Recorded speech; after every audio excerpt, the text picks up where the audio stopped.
Elə vaxtda yaşayırıq ki, Allah Subhanahu wa Ta'ala'nın kitabı və Peyğəmbərimiz Muhammed sallallahu aleyhi ve sellemin sünnəsi inkar olunur.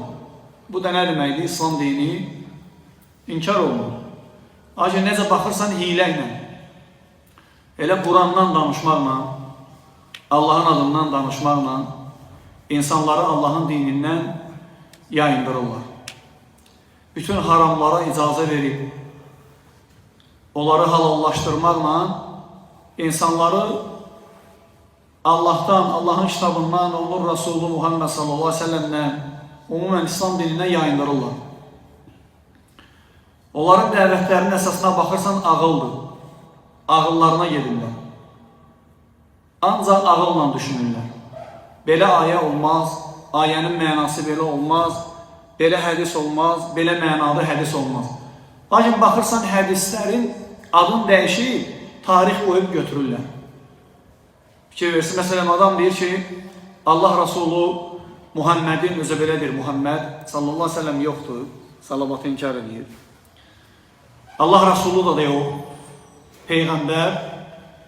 İnansız dursaq, bir-bir baxmağa xətalarına hər bir sözlərində xəta var. Peyğəmbər də deyir, ərəb sözü deyil, onda nə üçün Peyğəmbər deyirsən? Yaxşı, deyir ki,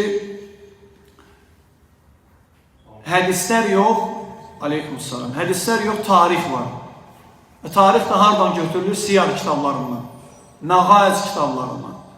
Təsəvvür eləyin, o kitablardan hədisləri götürüb, Muhammed sallallahu aleyhi ve sellemin həyatına aid olan məsələləri götürüb, adın hədis yox, tarix qoyurlar. Adın hədis yox, tarix qoyurlar. İbn-i Qayyim Rahimahullah'ın kitabı var, Muhammed sallallahu aleyhi ve sellemin həyatı haqqında. 7-8 ciltdir. Siyar kitabıdır. Biz de oradan götürürük. O kişi o kitabı hədislərlə cəm edir. Peyğəmbər sallallahu aleyhi ve sellemin anadan olandan dünyasını dəyişənə qədər başına nələr gəlib demək olar ki, hamısını orada cəm edir. Bugün sən hədisləri götürürsən siyar kitablarından, Məğaiz kitablarından, adını da qoymuşsan tarix. Yaxşı olsun tarix. Yenə də bu kişinin həyatıdır da. Muhammed sallallahu aleyhi ve sellemin həyatından söhbət gedir orada. Deyir yo, vəhiy deyə bilmərik hədislərə. Amma görsən, lazım olan yerdə o tarix deyilən hədisləri gətirirlər. Vallahi belədir, diqqət eləsəz qardaşlar.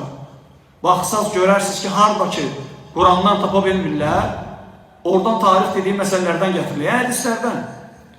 Amma kimlər ki, onların qarşısındadır, kimlər ki, onların qabağında əyləşib, onlara qulaq asır, onlara suallar verir, o bilmir, o yazıq bilmir. Adam görsən namaz qılan deyil, öz işi var, jurnalistdir, bir çoxsu da müxalif adamlardır, elə belə adamları dəstəkləyən adamlardır, bilmir o söhbət nədən gedir. Usta gətirdi ki, Peyğəmbərimiz belə deyib. Yaxşı, Peyğəmbərimiz belə deyib, o kəlmələri tarix sayırsan, sonrası ibadətdə dəlil gətirməməlisən axı. Çünki sənə görə vəhiy deyil, vəhiy harada dəlil gətirilir? İbadət məsələlərində. Sən onu dəlil gətirirsənsə, deməli ibadətə gətirirsən. Gətirə bilməzsən axı onda. Çünki sənə görə onlar vəhiy sayılmır. Amma bizə görə vəhiydir.